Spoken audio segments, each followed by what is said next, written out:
दोस्तों, आज हम जिस सीरीज को आपके सामने लेकर आए हैं, यकीन मानिए इसकी कहानी और कॉन्सेप्ट सच में आपको 1000% सेटिस्फेक्शन देने वाला है। सीरीज का नाम है हरि कथा संभवामि युगे युगे और इसकी IMDb रेटिंग है 7.2। तो जैसा इस सीरीज का नाम है, कुछ ऐसी ही इसकी कहानी भी है, जिसे आप हॉटस्टार पर जाकर देख सकते हैं। इसमें टोटल 6 एपिसोड्स हैं और सभी एपिसोड्स को हमने अपनी इसी वीडियो में कवर किया है। तो चलिए दोस्तों, अब बिना देरी किए शुरू करते हैं ये एक्सप्लेनेशन। कहानी की शुरुआत श्रीमद् भगवद गीता के एक पवित्र श्लोक से होती है। परित्राणाय साधूनां विनाशाय च दुष्कृताम धर्म संस्थापनार्थाय संभवामि युगे युगे। इसका अर्थ यही है कि जब जब धरती पर पापियों का अन्याय अपने चरम पर होगा और साधुत्व और अच्छाई जैसी भावनाएं विलुप्त होने लगेंगी, तब प्रभु इस धरती पर जन्म लेकर पापियों का संहार करेंगे और दोबारा धर्म की स्थापना करेंगे। अब सीन शिफ्ट होता है और हमें 1982 में अरकू वैली का सीन दिखाया जाता है, जहां हम दास नाम के एक बच्चे को कटघरे में खड़ा हुआ देखते हैं। उस बच्चे ने एक आदमी को हथौड़े से पीट पीट कर मार दिया था। यहाँ जज साहब उससे पूछते हैं कि तुमने ऐसा क्यों किया, तो दास उल्टा जज साहब से सवाल करता है कि इस दुनिया में ऊंच नीच का भेदभाव क्यों है। लेकिन जज साहब के पास उसकी इस बात का कोई जवाब नहीं होता और वो हत्या के जुर्म में दास को 14 साल की सजा सुना देते हैं। दास के माइनर होने के कारण उसे 18 साल के होने तक बाल सुधार केंद्र में रखना पड़ेगा। इसीलिए कुछ कांस्टेबल उसे जेल से ले जाने लगते हैं। यहाँ पुलिस वैन के अंदर एक कांस्टेबल का पैर दास के पैर से बार बार टच हो रहा था और वो कांस्टेबल दास को बच्चा समझकर उल्टा सीधा बोल भी रहा था। वो कांस्टेबल दास से कहता है कि तुमने जज साहब से जो सवाल पूछा था उसका जवाब मैं तुम्हें दूंगा। वो दास से कहता है कि तुम जैसे नीच जात के लोगों को हम जैसी ऊंच जात के लोगों से दूर ही रहना चाहिए। और वो कांस्टेबल उस छोटे से बच्चे से ये भी कहता है कि मैंने तुम्हें स्पर्श कर लिया है, अब मुझे अपने हाथों को साफ भी करना पड़ेगा। इस बात को सुनकर दास को बहुत गुस्सा आता है और वो उस कांस्टेबल की राइफल पर लगे चाकू से उसका गला काट डालता है। जिसके बाद सीन यहाँ से कट हो जाता है और 1990 के विशाखापट्टनम में शिफ्ट होता है, जहाँ हम पुलिस इंस्पेक्टर विराट को देखते हैं, जिसने एक नक्सलवादी को पकड़ा होता है। तभी उसके पास उसके SI दोस्त भरत का कॉल आता है और यहाँ से हमें पता चलता है कि आज भरत की सगाई है और विराट को भी उस प्रोग्राम को अटेंड करने भरत के गांव जाना था, पर वो किसी काम की वजह से वहां जा नहीं पाता। उसी समय वहां विराट की पत्नी अंजलि सभी लोगों के लिए खाना लेकर आती है और हमें पता चलता है कि आज विराट की वाइफ अंजलि का बर्थडे भी है। विराट की एक बच्ची भी है जिसका नाम स्वीटी है और विराट एक हैप्पीली मैरिड लाइफ जी रहा है और वो अपनी जिंदगी में काफी खुश है। यहाँ वो दोनों फोन पर भरत और उसकी मंगेतर से बात करते हैं और वादा करते हैं कि शादी में वो दोनों जरूर आएंगे। ये दोनों बात कर ही रहे थे कि तभी अचानक स्टेशन पर नक्सलियों का हमला होता है। विराट सिचुएशन को हैंडल करने की पूरी कोशिश करता है, लेकिन अचानक हुए इस हमले के लिए वो भी तैयार नहीं था और तभी एक गोली सीधा अंजलि को जाकर लगती है, जिससे उसकी जान चली जाती है। और इसी हमले में विराट का सर भी टेबल की नुकीली साइड से जाकर लगता है। और इसी सीन के साथ अब कहानी अरकू वैली में शिफ्ट होती है, जहां हमें 1 महीने आगे का सीन दिखाया जाता है। यहाँ कुछ कांस्टेबल सुबह पानी की टंकी में तफ्तीश कर ही रहे होते हैं कि तभी उन्हें 2 सिरकटी लाश मिलती हैं। इसी बीच यहाँ भरत आता है इन्वेस्टिगेशन करने के लिए, जो यहाँ का SI था। उधर हम लिसा नाम की एक न्यूज इंटर्न को देखते हैं जो इस न्यूज को कवर कर रही होती है, पर भरत उसे ऐसा करने से रोक देता है। उसी समय वहाँ गांव का एक गैंगस्टर आता है जिसका नाम केशव है। ये दोनों आदमी उसी के लिए काम किया करते थे। वो ये सब देखकर परेशान हो जाता है और भरत से कहता है कि वो सिर्फ अपनी इन्वेस्टिगेशन करे, सिर्फ खूनी को ढूंढना, और उसके साथ क्या करना है वो मैं खुद डिसाइड करूंगा। गांव का काफी पावरफुल पर्सन होने के कारण भरत उससे कुछ भी नहीं कह पाता। इधर पुलिस को इन्वेस्टिगेशन करते करते थोड़ी दूरी पर मर्डर वेपन भी मिल जाता है, जो एक कुल्हाड़ी होती है। ये कोई नॉर्मल कुल्हाड़ी नहीं थी, बल्कि फरसा था, बिल्कुल वैसा ही जैसा भगवान परशुराम के हाथ में हमने देखा है। फिर हम सब गाँव वालों को देखते हैं जो सरपंच के पास जाते हैं और उससे कहते हैं कि गांव में 2 हत्याएं हुई हैं, इसीलिए हमें देवर्मा के दर्शन को जाना चाहिए। और गांव वालों की इस बात पर सरपंच भी एग्री हो जाता है। फिर वो सब मिलकर देवर्मा के दर्शन के लिए जाते हैं, जो एक तांत्रिक औरत थी जिसे वहाँ के सब गांव वाले भगवान मानते थे। गांव वालों के अनुसार उसकी कही हुई सारी बातें हमेशा सच होती हैं। यहाँ से हमें पता चलता है कि देवर्मा देख नहीं सकती। उस जगह बहुत लोग एकत्र होते हैं। देवर्मा उन सब लोगों के सामने बहुत सारे रिचुअल्स करती है और बाद में एक बकरे की बलि देकर वो लोग देवर्मा की पूजा करने लगते हैं। तब देवर्मा उस बकरे के खून को छूकर बताती है कि गांव पर संकट के बादल मंडरा रहे हैं। आने वाला समय गांव के लिए बहुत ही भारी है, क्योंकि जंगल पर श्राप आया है। भगवान अशांत और क्रोधित हैं और वो खून के प्यासे भी हैं, और अब जो संकट गांव पर आने वाला है वो गांव के लिए अच्छा नहीं होगा। ये सुनकर सब लोग बहुत ज्यादा डर जाते हैं। अब लिसा भी यहाँ पर होती है, जो सब कुछ रिकॉर्ड कर रही होती है। अगले सीन में हम एक आदमी को देखते हैं जो गांव की सब औरतों पर गंदी नजर रखता था। उसकी इस हरकत की वजह से गांव की सभी लड़कियां भी उससे परेशान थी। आज गांव के अंदर रंगचारी नृत्य मंडली द्वारा भक्त प्रहलाद का नाटक होने वाला था, जिसके लिए पूरे गांव में अनाउंसमेंट हो रही थी। फिर हम रात को उस नाटक को देखते हैं जहाँ भक्त प्रहलाद की कथा सुनाई जा रही थी। तभी हम वहाँ गांव की वैद्य चमंती को देखते हैं, जो गांव में जड़ी बूटियों से सबका इलाज किया करती थी। अब फिर से हम उसी आदमी को देखते हैं जो लड़कियों को छेड़ा करता था। वो एक लेडी से मिलने चला जाता है और यहाँ सब भक्त प्रहलाद की कथा सुन रहे होते हैं, जिसका एक्ट और नरेशन रंगचारी जी कर रहे थे। अब दोस्तों, आगे जाने से पहले हम भक्त प्रहलाद की कथा सुन लेते हैं। पूर्व काल में हिरण्यकश्यप नाम का एक असुर धरती पर हुआ करता था। उसका एक पुत्र था जिसका नाम प्रहलाद था, जो भगवान विष्णु के सच्चे भक्त थे। हिरण्यकश्यप शक्ति के मद में चूर होकर खुद को भगवान मानने लगा था। उसने सभी मंदिरों से भगवान की मूर्ति तुड़वाकर मंदिरों में खुद की पूजा करवाना चालू करवा दिया और अपने पुत्र प्रहलाद को भी ऐसा करने के लिए बाध्य किया। पर भक्त प्रहलाद ने अपने पिता को भगवान के रूप में पूजने से इनकार कर दिया। भक्त प्रहलाद केवल भगवान विष्णु में विश्वास रखते थे और उन्हीं को अपना ईश्वर मानते थे। इससे हिरण्यकश्यप बहुत क्रोधित हुआ और उसने अपने सेवकों को प्रहलाद को कड़ी सजा देने का आदेश दिया। हिरण्यकश्यप ने प्रहलाद को मारने के कई प्रयास किए, यहाँ तक कि भक्त प्रहलाद को अपनी बहन होलिका की गोद में बैठाकर अग्नि के हवाले कर दिया, क्योंकि होलिका को वरदान था कि कोई भी अग्नि उसे जलाकर भस्म नहीं कर सकती। पर भगवान विष्णु की कृपा से होलिका उस अग्नि में जल जाती है, लेकिन भक्त प्रहलाद को कुछ नहीं होता और यहीं से होलिका दहन का भी आरंभ हुआ था। फिर एक दिन हिरण्यकश्यप भक्त प्रहलाद से पूछते हैं कि कहाँ है तेरा विष्णु। इस पर भक्त प्रहलाद उन्हें बताते हैं कि पिताश्री, आप जहाँ जहाँ उनको खोजोगे वो वहीं हैं। आसमान में भी हैं, धरती में भी हैं, सृष्टि के हर कण कण में वो समाहित हैं। हिरण्यकश्यप एक खंबे की तरफ देखता है और भक्त प्रहलाद से कहता है कि क्या इस खंबे के अंदर है तेरा विष्णु।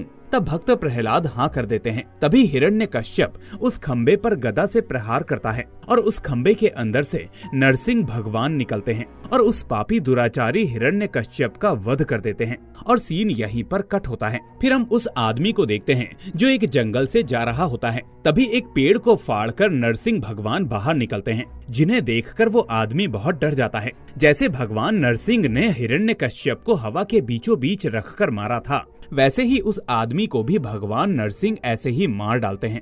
ये सब पास ही खड़ा हुआ एक आदमी वीरू देख लेता है और तुरंत बेहोश हो जाता है। कहानी में आगे बढ़ने से पहले आपको हिरण्यकश्यप के वरदान के बारे में भी जरा बता दिया जाए। उसे वरदान प्राप्त था कि ना उसे कोई मानव मार सकता है और ना ही कोई पशु। इसलिए भगवान ने नरसिंह का अवतार धारण किया। वो ना तो मानव रूप थे और ना ही पशु रूप। उसने ये भी मांगा था कि ना रात और ना ही दिन में उसकी मृत्यु हो। इसलिए भगवान ने दोनों वक्त के बीच का टाइम चुना। उसके वरदान के अनुसार उसे ना कोई घर के भीतर मार सकता था और ना ही कोई घर के बाहर। इसीलिए भगवान नरसिंह ने उसे दहलीज पर लाकर मारा। इतना ही नहीं, उसने ये भी मांगा था कि उसकी मृत्यु ना धरती पर हो और ना ही आकाश में। इसलिए भगवान नरसिंह ने उसे अपनी जांघ पर रखा और उसे हवा में रखकर मारा। उसके वरदान के अनुसार उसकी मृत्यु ना किसी अस्त्र से हो और ना ही किसी शस्त्र से। इसीलिए नरसिंह भगवान ने अपने नाखूनों का उपयोग किया। इसीलिए हर वरदान को सोच समझ कर दिया जाता है और उसी हिसाब से भगवान अपनी लीला रचित करते हैं।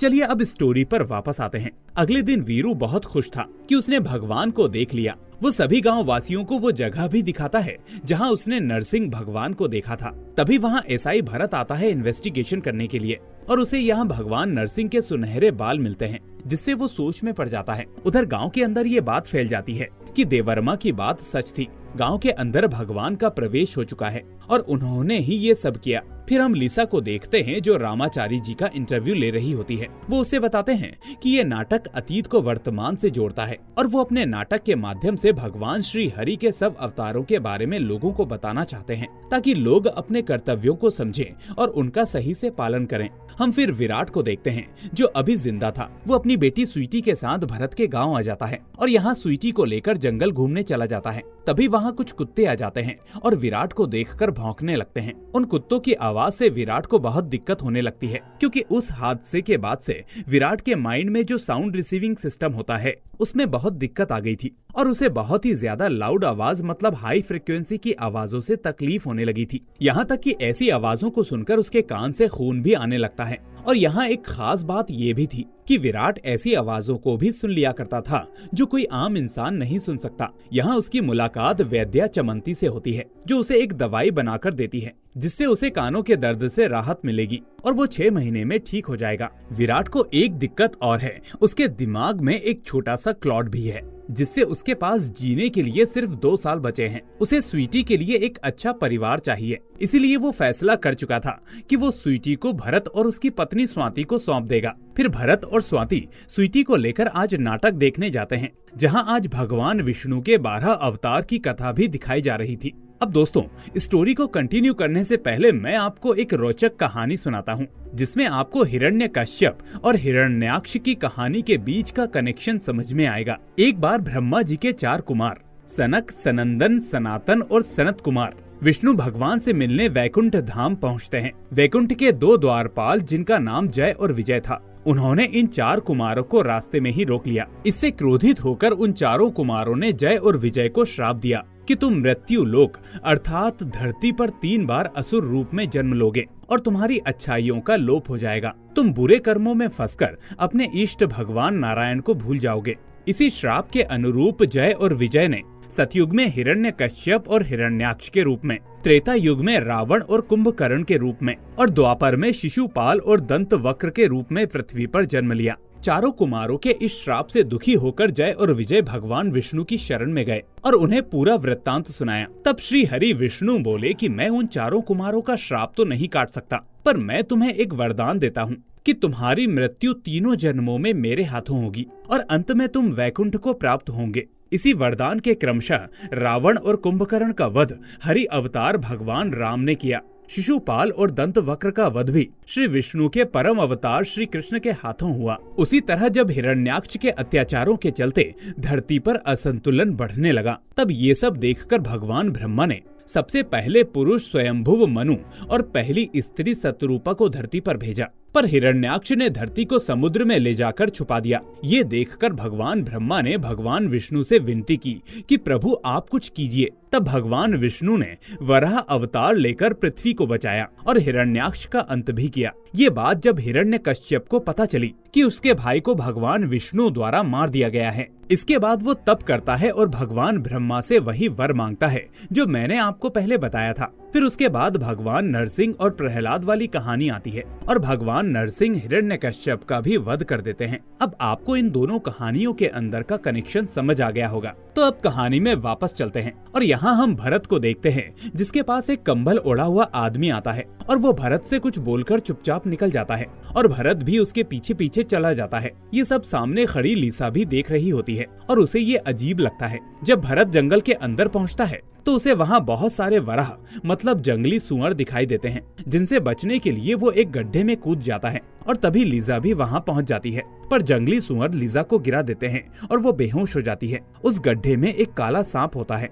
जो भरत की गर्दन जकड़कर उसे मार देता है और एपिसोड 1 इसी के साथ यहीं खत्म हो जाता है। एपिसोड 2 की शुरुआत में हम दास को देखते हैं, जो अब 18 साल का हो चुका है और उसे रिहा किया जा रहा है। एक पुलिस ऑफिसर जीप में उसे आज भी कुछ उल्टा सीधा कहता है और इसी बात से दास ट्रिगर हो जाता है और एक फरसे से उस पुलिस वाले का काम तमाम कर देता है और वो वहाँ से भाग जाता है। जब वो अपने घर पहुँचता है तो देखता है कि वहाँ उसकी माँ नहीं थी, जिसके साथ वो पहले यहाँ रहा करता था। इस चीज से निराश होकर वो एक नए सफर की ओर निकल पड़ता है। उधर गांव में हम विराट और गांव वालों को देखते हैं जो उस जगह आए होते हैं जहां भरत की मौत हुई थी। विराट को उसकी मौत से एक धक्का सा लगता है और विराट की बेटी स्वीटी का भी रो रो कर बुरा हाल था। वो विराट से कहती है कि मैंने ही भरत अंकल से कहा था कि मुझे नाटक देखना है, अगर मैं जिद नहीं करती तो आज वो जिंदा होते। यहाँ विराट और ज्यादा दुखी था क्योंकि उसकी बेटी का ख्याल रखने वाला अब कोई नहीं था। इसके बाद भरत स्वाति से मिलने जाता है जो कि ट्रॉमा में थी क्योंकि एक हफ्ते बाद ही उन दोनों की शादी थी। अब विराट पोस्टमार्टम की रिपोर्ट को बारीकी से चेक करता है और उसके रिपोर्ट्स में अल्कोहल के ट्रेसेस भी पाए जाते हैं। इससे विराट को ये अंदाजा लगता है कि भरत दारू पीने गया होगा और तभी उसके साथ ये एक्सीडेंट हुआ और उसकी मौत हो गई। पर गांव वालों का कहना था कि भरत को जंगली सुअरों के झुंड ने घेर लिया था। फिर विराट चमंती से मिलता है और उससे कहता है कि यहाँ जंगली सुअर बहुत हैं, पर चमंती उसे बताती है कि इंसानों की बस्ती के पास जानवर नहीं आते और जंगल में कोई भी जीव बिना बात के इंसानों पर हमला नहीं करता। ऐसा कहकर वो वहाँ से चली जाती है। ये बात विराट के दिमाग के अंदर जाकर घर कर लेती है। अब ये केस सॉल्व करना उसके लिए बहुत जरूरी हो गया था क्योंकि उसे अपनी बेटी को इस गिल्ट से बाहर लाना था कि कुछ भी उसकी वजह से नहीं हुआ है। इसीलिए वो सीधा जाकर स्वाति से मिलता है। स्वाति उसे बताती है कि भरत बहुत अच्छा आदमी था, वो किसी से झगड़ा नहीं किया करता था, न बड़े केस लिया करता था, उसकी किसी से कोई दुश्मनी भी नहीं थी। विराट को तभी सभी गांव वालों से भगवान वाली बात सुनने को मिलती है कि भगवान खुद आकर लोगों को मार रहे हैं, पर विराट को इस बात पर विश्वास नहीं था। हालांकि वीरू ये दावा कर रहा था कि उसने नरसिंह अवतार को देखा है। इस बीच हम रंगाचारी को देखते हैं। गांव के कुछ आदमी उसके पास होते हैं और उसे बता रहे होते हैं कि भगवान ही ये सब कर रहे हैं और ऐसाई भरत को भी भगवान के वराह अवतार ने मारा है और उस आदमी को नरसिंह अवतार ने मारा था और उन दो लोगों को परशुराम अवतार ने ही मारा होगा क्योंकि हमें वहाँ से फरसा मिला है। इस पर रंगाचारी कहते हैं कि इसके बारे में कुछ नहीं कह सकते। विष्णु भगवान के सारे अवतार परिस्थिति के अनुसार ही लिए गए थे। सबसे पहले मत्स्य अवतार हुआ जो सिर्फ पानी में रहा करता था। फिर कुर्मा अवतार हुआ जो पानी और धरा दोनों पर रह सकता था। फिर वराह अवतार जो सिर्फ जमीन पर रह सके। फिर नरसिंह अवतार जो पशुओं और इंसानों के बीच के कनेक्शन को उजागर करता है कि दोनों एक दूसरे के लिए कितने जरूरी हैं। फिर वामन अवतार जिसके बाद भगवान मनुष्य रूप में आए। उसके बाद क्रमशः भगवान परशुराम, भगवान राम, परम अवतार श्री कृष्ण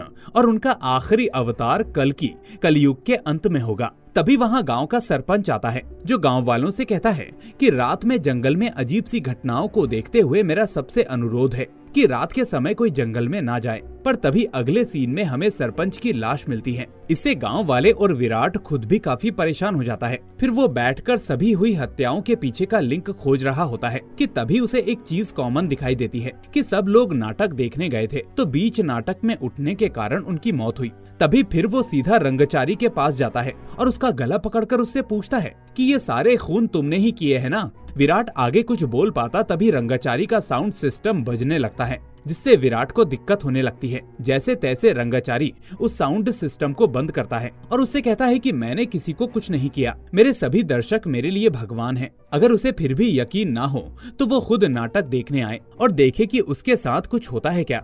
और इसी सीन के साथ दूसरा एपिसोड भी यहीं पर खत्म हो जाता है। एपिसोड 3 की शुरुआत में हम दास को देखते हैं जो 3 लोगों को बहुत ही बेरहमी से दौड़ा दौड़ाकर मौत के घाट उतार देता है। सीन यहाँ से कट होता है और गांव में जाकर शिफ्ट होता है जहां हम विराट को देखते हैं जो इस केस को लेकर काफी परेशान था और उधर गांव वाले ये सोचकर परेशान थे कि अगला कौन होगा। फिर हम केशव को देखते हैं जो कहता है कि गांव के बुरे लोग ही मर रहे हैं और अब अगला नंबर दौरा नाम के क्रिमिनल का हो सकता है और वो ये तुक्का कैसे लगा पा रहा था ये आपको बाद में पता चलेगा। उधर हम विराट को देखते हैं जो नाटक देखने आया होता है पर उसे सुनने में दिक्कत हो रही है। तभी वहाँ चमंती आती है और उसको दवाई देकर वहाँ से निकल जाती है। आज रंगाचारी वामन भगवान की कथा दिखा रहे थे। भगवान वामन विष्णु के 5वें अवतार हैं और हमें यहाँ बताया जाता है कि प्रहलाद के जो पौत्र थे उनका नाम था राजा बलि। राजा बलि ने अपनी ताकत और रिचुअल्स करके देवताओं पर विजय पाली थी और तीनों लोकों का आधिपत्य भी राजा बलि के पास चला गया था। इससे परेशान होकर सब देवतागण भगवान विष्णु के पास पहुँचे और उनसे विनती की कि भगवान कुछ करिए। तब भगवान श्री हरि ने वामन अवतार का रूप धारण किया जो कि दिखने में एक छोटे से ब्राह्मण की तरह थे। महाराज बलि असुर थे पर भक्त प्रहलाद के वंश से संबंधित होने के कारण उनमें दान भावना और न्याय निष्ठा का भी समावेश था। वामन अवतार फिर उनके पास आते हैं और उनसे अपने लिए 3 पग भूमि मांगते हैं। दैत्यों के गुरु शुक्राचार्य महाराजा बलि से मना करते हैं कि ये उस छलिए विष्णु की कोई चाल है, पर राजा बलि अपने मुंह से वचन निकाल चुके थे। तभी हम विराट को देखते हैं जिसके पास एक कांस्टेबल आता है और उससे कहता है कि यहाँ पर ये नाटक वाले सिर्फ हमारा टाइम खराब कर रहे हैं। जिस पर विराट कहता है कि मुझे पता लगाना है कि लोग यहीं से क्यों मरते हैं। अब हम वहाँ बैठे हुए 3 लोगों को देखते हैं। एक केशव, एक दौरा और एक कोई और आदमी था। ऐसे ही बुरे लोग पहले मर रहे थे। यहाँ पर सिर्फ भरत ही अच्छा आदमी था। अब विराट कांस्टेबल से उन तीनों पर नजर रखने के लिए कहता है और फिर थोड़ी देर बाद वो तीनों अपने अपने घर चले जाते हैं और विराट सबके पीछे अलग अलग कांस्टेबल्स को भेजता है। एक कांस्टेबल विराट को वॉकी टॉकी पर बताता है कि दौरा नाम का एक क्रिमिनल आगे जाकर गायब हो गया है और विराट उसे ढूंढने निकल जाता है। जंगल के अंदर जाने पर उसे दौरा किसी के सामने हाथ जोड़े खड़ा हुआ दिखाई देता है और जब वो ध्यान से देखता है तो उसे वामन भगवान दिखाई देते हैं। तो दोस्तों, अब हम वामन अवतार की कहानी को पूरा करते हैं। राजा बलि भगवान वामन को 3 पग जमीन उन्हें दान स्वरूप दे देते हैं। तब भगवान वामन अपने विशालकाय रूप में आते हैं। एक पग में धरती और दूसरे पग में स्वर्ग और तीसरा पांव रखने के लिए उन्हें जगह ही नहीं बचती। तब राजा बलि उनके समक्ष घुटनों पर बैठकर अपना शीश आगे कर देते हैं और बोलते हैं कि तीसरा पग आप मेरे सर पर रखिए। और भगवान विष्णु इस दान भावना से प्रसन्न होकर राजा बलि को पाताल का राजा बना देते हैं और उन्हें चिरंजीवी होने का वरदान भी देते हैं। इसीलिए 7 चिरंजीवियों में से एक राजा बलि भी हैं। इधर वामन भगवान दौरा से 3 कदम आगे आने के लिए कहते हैं और जब वो 3 कदम आगे आता है तो उसके ऊपर एक पेड़ गिरता है और उसकी मृत्यु हो जाती है। वामन अवतार यहाँ से चले जाते हैं, जिन्हें वो कांस्टेबल देखता है और वामन भगवान को प्रणाम भी करता है। इस खबर के फैलते ही लोगों में डर का माहौल था। जब विराट क्राइम सीन पर पहुँचता है तो उसे वहाँ एक कैमरा मिलता है जिसे वो अपने पास रख लेता है। फिर वो कांस्टेबल से लीसा के बारे में पूछता है। फिर वो लोग लीसा के ऑफिस में फोन करते हैं। वो विराट को बताते हैं कि वो नाटक का वीडियो बनाने गई है। अब विराट को ये चिंता हो जाती है कि लीसा कहाँ है। सीन फिर पास्ट में जाता है और हम देखते हैं कि जब वो भरत का पीछा कर रही थी तो उसे वहाँ चोट लग गई थी और वो बेहोश हो गई थी और अगले दिन चमंती उसे अपने घर ले आई और वही उसका ट्रीटमेंट कर रही है। तभी लीसा को होश आता है और वो वहाँ से निकल जाती है। इधर सीन प्रेजेंट में आता है और हम विराट को देखते हैं जो कि नाटक मंडली को अरेस्ट कर चुका था। फिर वो रंगाचारी से सख्ती से पूछता है, लेकिन जब तक इस गाँव का नया एसआई आकर विराट के ऊपर गुस्सा करने लगता है और वो विराट को इंसल्ट करके बाहर निकाल देता है, क्योंकि विराट ना तो उस थाने का इंचार्ज था और ना ही ऑन ड्यूटी था। फिर विराट सीधा भरत के मरने वाले स्पॉट पर पहुंचता है और प्रतिज्ञा करता है कि भरत को जिसने भी मारा है उसे मैं नहीं छोड़ूंगा, क्योंकि वो दोनों बचपन के दोस्त थे। तभी वहाँ लीसा आती है अपना कैमरा ढूंढते हुए, पर उसे कैमरा नहीं मिलता, पर उसे वहाँ कैमरे की टेप मिलती है जिसको साथ लेकर वो निकल जाती है।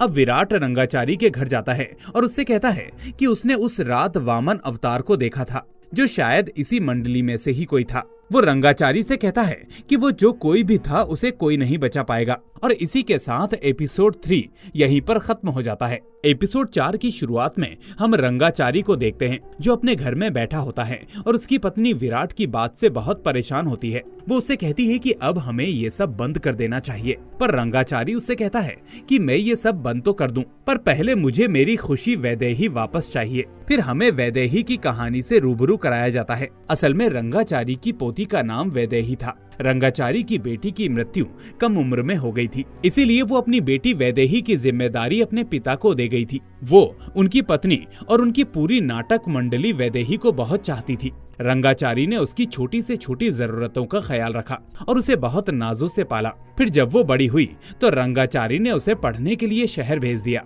वैदेही शहर से डॉक्टर बनकर वापस आती है, जिससे सब लोग बहुत खुश थे। अब वैदेही अपने गांव आती है और गांव के लोगों की सेवा करने लगती है। फिर हम चमंती को देखते हैं जो वैदेही की बहुत अच्छी दोस्त होती है, जो यहाँ की बहुत अच्छी चिकित्सक और वैद्य भी थी। चमंती को आयुर्वेद का बहुत अच्छा ज्ञान था और वैदेही को एलोपैथी दवाइयों का बहुत अच्छा ज्ञान था। दोनों मिलकर गांव के लोगों की सेवा कर रहे थे। एक रात वैदेही को केशव के घर से बुलावा आता है, क्योंकि केशव की माँ की तबीयत बहुत खराब थी। वो वहाँ पर केशव की माँ का इलाज करने जाती है, पर उसको देखकर केशव की नीयत उस पर खराब हो जाती है। अगले दिन जब वैदेही रंगाचारी के साथ जा रही होती है तो केशव उसे किडनैप कर लेता है और उसे अपने घर ले जाता है और उसकी आबरू को बेआबरू करके उसे अंदर से डिस्ट्रॉय कर देता है। उधर रंगाचारी परेशान होता है अपनी पोती को बचाने के लिए और वो दर दर की ठोकरें खाकर सीधा सरपंच के पास पहुंचता है, पर सरपंच कुछ नहीं करता। उल्टा वो खुद वैदेही को अपने घर ले आता है और उसके साथ गलत करता है। मतलब जिन जिन लोगों को हमने अब तक मरते हुए देखा था उन्होंने वैदेही के साथ गलत किया था, पर भरत इन सब में शामिल नहीं था। फिर भी वो क्यों मरा, ये सस्पेंस आगे रिवील किया जाएगा। खैर, केशव के आदमी वैदेही को रास्ते में फेंक कर चले जाते हैं। तभी रंगाचारी वहाँ आते हैं और वो वैदेही को संभालते हुए बहुत रोने लगते हैं।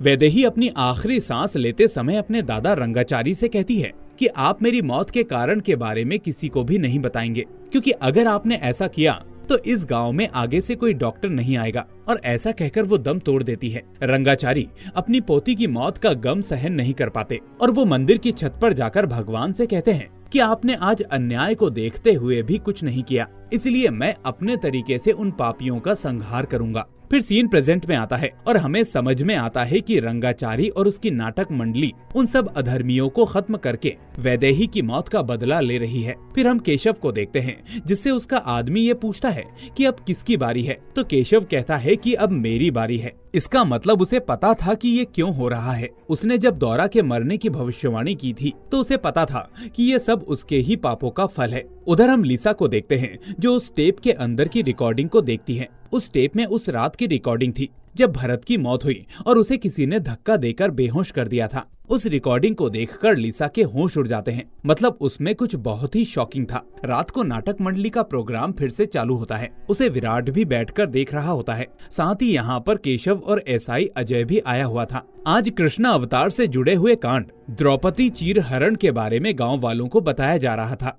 यहाँ पर बार बार केशव रंगाचारी को ट्रिगर कर रहा था कि तू मेरा कुछ नहीं कर पाएगा, मैंने तेरी पोती के साथ वो सब कुछ किया, फिर भी मैं अभी तक जिंदा हूँ। इस बात से रंगाचारी बहुत परेशान हो जाते हैं। फिर जब नाटक खत्म होता है तो सब अपने अपने घर जाने लगते हैं। तब एसआई अजय और केशव पूरी नाटक मंडली पर नजर रखने के लिए उन्हें यहीं पर रोक लेते हैं। पूरी रात ऐसे ही बीत जाती है और सुबह वो रंगाचारी से कहता है कि वो कुछ भी नहीं कर पाया। पर फिर वहाँ एक आदमी आता है जो केशव को खबर देता है कि केशव का एक खास साथी जो उस इंसिडेंट में शामिल था वो मारा जा चुका है। रंगाचारी फिर थोड़ा सा हंसते हैं और केशव से कहते हैं, कल रात का नाटक अब खत्म हुआ है। उधर विराट उस स्पॉट को इन्वेस्टिगेट करने जाता है जहां उसे एक कपड़े का टुकड़ा मिलता है। तभी उसे श्री कृष्ण दिखाई देते हैं। वो उनका पीछा करता है और वो गायब हो जाते हैं। विराट फिर अपने कान में से दवाई वाली रुई को हटाता है जिससे वो जंगल की सारी आवाज सुन सके। फिर उसे कुछ आवाज सुनाई देती है जिसका पीछा करते करते वो एक सीक्रेट रूम तक आ पहुंचता है।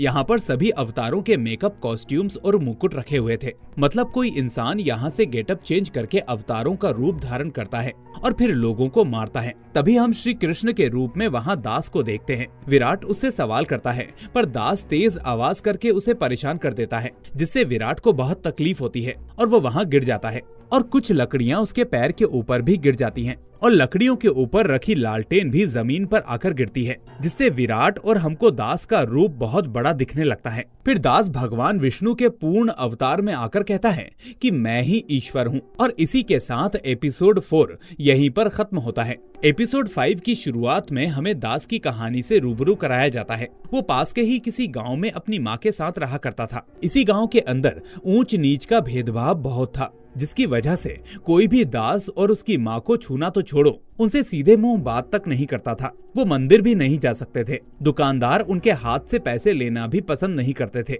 वहाँ स्कूल के अंदर भी दास से कोई बात नहीं करता था। इससे आपको एक बात याद आई होगी कि शुरुआत में दास ने ये बात जज साहब से भी पूछी थी कि भेदभाव क्यों है। एक दिन वो नींद में भगवान से पूछता है कि हमें ऐसा क्यों बनाया गया है। दास अपनी माँ की हालत को देखकर भी बहुत परेशान रहा करता था। उसी रात वो अपनी माँ के साथ भगवान जी को देखने के लिए मंदिर जाता है और लाइफ में पहली बार उनको देखता है। यहाँ आपको हम एक बात बता दें कि जब भी दास पहली बार कुछ ऐसी चीज देखता है जिससे उसे बहुत एक्साइटमेंट हो तो इससे उसकी बॉडी बहुत शेक होने लगती है। तभी गांव वाले वहां आ जाते हैं तो वो वहां से भाग जाता है। अगली सुबह हम गांव के कुछ लोगों को देखते हैं जो दास के घर जाते हैं और चोरी का इल्जाम लगाकर दास की माँ को पीटने लगते हैं, जिससे दास की माँ की मौत हो जाती है। तभी दास उनमें से एक आदमी को हथौड़े से पीट पीट कर मार देता है और ये वही केस था जो हमें सीरीज की शुरुआत में दिखाया गया था। फिर उसके बाद उसे जेल भेज दिया जाता है और जेल से बाहर आने के बाद उसने इन 3 लोगों को भी जान से मार दिया। पर वो ये हत्याएं क्यों कर रहा है और वो रंगाचारी के कांटेक्ट में कैसे आया, तो सुनिए, एक दिन जब रंगाचारी जी भगवान विष्णु के अवतार में एक नाटक कर रहे थे तो उन्हें बहुत सम्मान मिल रहा था। तभी वहाँ दास आता है और उनसे कहता है कि मुझे भी भगवान बना दो। पर रंगाचारी जी उससे पूछते हैं कि ये संभव नहीं है। फिर वैदेही उससे पूछती है कि तुम भगवान बनकर क्या करोगे। तब दास उससे कहता है कि मैं भगवान बनकर ऊंच नीच का अंतर खत्म करूंगा। तब वैदेही उसे कुछ समझाती है और उसका समझाने का तरीका बिल्कुल दास की माँ की तरह था, इसीलिए वैदेही में उसे अपनी माँ दिख रही थी। वैदेही उसे अपनी नाटक मंडली में शामिल करवा लेती है। जब वैदेही के साथ वो सब हुआ तब दास वहाँ नहीं था, पर जब वो वापस आया तो वो उस इंसिडेंट से टूट गया और वो रंगाचारी से कहता है कि आप मुझे भगवान बनाएं, एक ऐसा भगवान जो अधर्मियों को सजा देगा। चमंती भी उसे यही कहती है।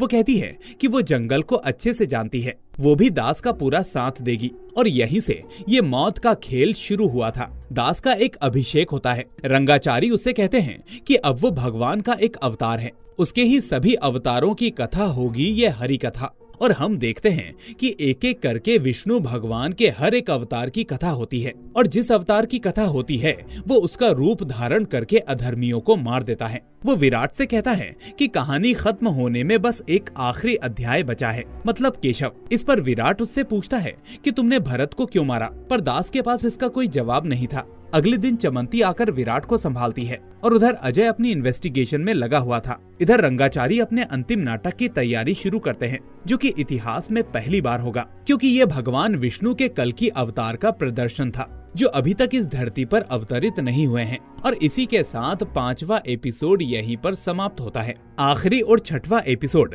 कल्कि की शुरुआत में हम लीजा को देखते हैं जो यहाँ वहाँ विराट को ढूंढ रही होती है, क्योंकि उसे विराट को वो टेप दिखानी थी। फिर हम विराट को देखते हैं जो रंगाचारी के पास आता है और उनसे कहता है कि अब उन्हें सब कुछ रोक देना चाहिए, जिस पर वो कहते हैं कि ये सब अंतिम और महाशक्तिशाली अधर्मी केशव के वध के बाद ही समाप्त होगा। और ये वध पिछले वधों की तरह छुपकर नहीं बल्कि सबकी आंखों के सामने होगा, जिससे समाज को पता चले कि अधर्म करने वाले लोगों का क्या हश्र होता है। और अधर्म के बारे में सोचने से पहले वो इस वध को याद करें और उनकी रूह कांप जाए। विराट कहता है कि उन्हें कानून पर भरोसा करना चाहिए था, जिस पर वो कहते हैं कि भारत की न्याय व्यवस्था पर निर्भर रहते तो कुछ नहीं होता, इसीलिए हमने खुद की न्याय व्यवस्था को इजाद किया जो भगवान के भरोसे है। उधर हम अजय और केशव को देखते हैं। अजय ने पैसों के बदले केशव को प्रोटेक्शन देना चालू कर दिया था। इस बार नाटक दिन में चालू होता है और हमें कल्कि अवतार की कहानी दिखाई जाती है, जब कलयुग अपने अंतिम चरण में होगा और चारों तरफ धर्म की हानि होगी। तब भगवान विष्णु कल्कि रूप में पृथ्वी पर प्रकट होंगे और वो सफेद घोड़े पर बैठकर आएंगे। उसी तरह दास सफेद घोड़े पर बैठकर आता है और वो एक झटके में तलवार से केशव का सर उसके शरीर से अलग करने ही वाला होता है, पर अजय उसे बचा लेता है। दास भागने लगता है और अजय उसका पीछा करने लगता है और आगे जाकर वो दास को शूट भी कर देता है। तभी वहाँ विराट आता है और अजय को ऐसा करने से रोकता है और वहाँ उसी दरमियान चमंती भी आ जाती है, पर अजय उसे भी मारकर बेहोश कर देता है। दास मरने से पहले अजय का गला चीरकर उसे जान से मार देता है। मरने से पहले दास विराट से कहता है कि एक असुर अभी भी रह गया है, अब भगवान को खुद आना होगा। यहाँ दास विराट से कहता है कि वो अपनी बेटी का ध्यान रखे और इतना कहकर वो विराट की गोद में दम तोड़ देता है। और दास के मरते ही रंगाचारी का सपना, उनके द्वारा चलाया हुआ धर्म का अभियान और वैदेही के न्याय की कोशिश भी मर जाती है। अब विराट घर आता है और उसके दिमाग में यही सब घूम रहा होता है। उधर हम रंगाचारी को देखते हैं जो अपनी पूरी नाटक मंडली के साथ गांव छोड़कर जा रहे थे। तभी रास्ते में उन्हें केशव दिखता है जो उन्हें आज भी परेशान कर रहा था। तभी तलवार हाथ में लिए सफेद घोड़े पर सवार कल्कि भगवान आते हैं और सबके सामने उसका सर धड़ से अलग करके और आगे जाकर गायब हो जाते हैं। ये देखकर सब गांव वाले भगवान के आगे नतमस्तक हो जाते हैं और रंगाचारी की आंखों से भी खुशी और सुकून के आंसुओं का संगम फूट पड़ता है। वैदेही को अपना इंसाफ मिल गया था और अब उन्होंने स्वीटी को अपनी नई वैदेही के रूप में एक्सेप्ट कर लिया था और वो उसको गले से लगा लेते हैं। अब दोस्तों, आप सोच रहे होंगे कि ये कैसे हुआ, तो कहानी फिर से फ्लैशबैक में जाती है और विराट वही सब कुछ सोच रहा होता है। तभी उसके मन में एक ख्याल आता है, वो चाहकर भी अब बचेगा तो नहीं, क्योंकि उसके माइंड में क्लॉट है। तो वो वहाँ से सीधा रंगाचारी के पास जाता है और उन्हें अपनी बेटी सौंप देता है ताकि उन्हें अपनी वैदेही मिल जाए और स्वीटी को भी एक परिवार मिल जाए। इसके बदले विराट रंगाचारी से वादा करता है कि उसके धर्म की लड़ाई को वो खत्म करेगा और विराट ही सफेद घोड़े पर सवार होकर कल्कि अवतार में आता है और वो केशव का वध करके धर्म की स्थापना करता है। अब विराट जब घर पर होता है तो चमंती उससे पूछती है कि सब कुछ तो सॉल्व हो गया, अब वो क्या ढूंढ रहा है, जिस पर वो चमंती को बताता है कि दास ने उसे मरने से पहले बताया था कि उसने भरत को नहीं मारा, तो फिर भरत को किसने मारा। तभी लिसा यहाँ आती है और विराट को वो कैसेट के अंदर की रिकॉर्डिंग दिखाती है जिसमें वो सांप और वराह अवतार को देखते हैं। तभी एक अवलोकनीय घटना होती है, भगवान उसे मारने खुद आए होते हैं और उस रिकॉर्डिंग में भगवान को एक मोर पर बैठकर जाता हुआ भी दिखाया जाता है। इसका मतलब ये है कि भरत की मृत्यु कोई मानवीय घटना नहीं है बल्कि खुद भगवान द्वारा रचित अवलोकनीय घटना है। पर ऐसा क्यों हुआ? सीन फिर से पास्ट में जाता है और हमें दिखाया जाता है कि वहाँ सबसे पहले रंगाचारी मदद मांगने भरत के ही पास गए थे, पर वो केशव से डरता था, इसलिए वो मना कर देता है। उसने ये केस लेने से मना कर दिया था। इस वीडियो को स्वाति ने भी देखा था। वो पूछती है कि भगवान ने केशव की जगह भरत को क्यों मारा। तब विराट गीता का श्लोक सुनाता है, परित्राणाय साधूनाम विनाशाचाय दुष्कृताम धर्म संस्थापनार्थाय संभवामि युगे युगे। मतलब जब जब अधर्म बढ़ा है भगवान आए हैं और जिसने भी उस अधर्म का साथ दिया भगवान ने उसका भी वध किया। जैसे कि सबसे महान योद्धा और धर्म के शिखर होते हुए भी भीष्म पितामह को वाणों की सैया मिली थी, क्योंकि उन्होंने द्रौपदी चीरहरण को नहीं रोका और वो चुपचाप अन्याय होता देखते रहे। वो सामर्थ्यशील थे, चाहते तो द्रौपदी का चीरहरण रोक सकते थे। वैसे ही भरत वैदेही को बचा सकता था, पर उसने ऐसा नहीं किया और इसीलिए वो कांटों रूपी वाणों की सैया पर मारा गया और भगवान खुद उसको मारने आए थे। इसी बात पर चमंती कहती है कि मतलब देवर्मा की बात बिल्कुल सच थी। फिर हम देवर्मा को देखते हैं जो कहती है कि ये तो सिर्फ अरण्य कांड था, महाप्रस्थानम तो अभी बाकी है। मतलब अभी तो सिर्फ ये एक छोटा सा कार्य है, अभी कल्कि अवतार बाकी है।